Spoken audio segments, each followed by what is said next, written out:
Naranasang pagulan sa Bicol nagresulta sa pagbaha sa ilang lugar sa rehiyon habang Philippine Coast Guard pansamantalang ipinagbawal ang pagpalaot ng mga maliliit na sasakyang pandagat sa Camarines Norte at Catanduanes dahil sa malalakas na alon sa karagatan. Si Jessica Calinog ng GMA Regional TV Balitang Bicolandia para sa detalye.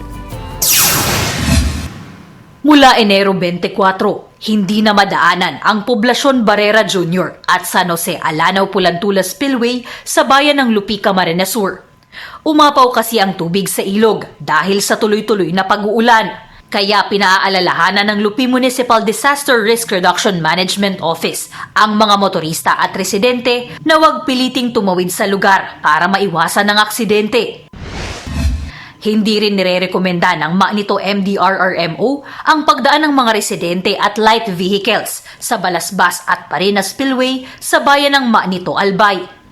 Dahil kasi sa pag-uulan, nananatiling malakas at nasa moderate to critical ang level ng tubig na mapanganib sa sino mang tatawid.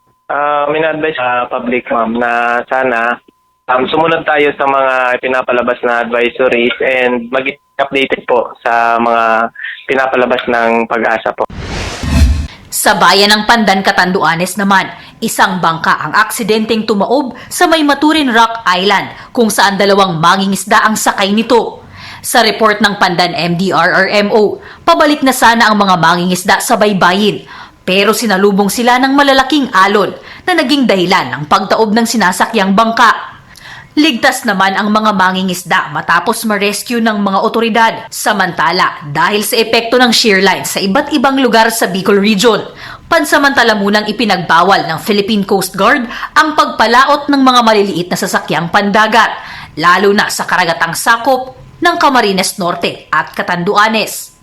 Mula sa GMA Regional TV Balitang Bicolandia, Jessica Calinog, nagbabalita para sa GMA Integrated News.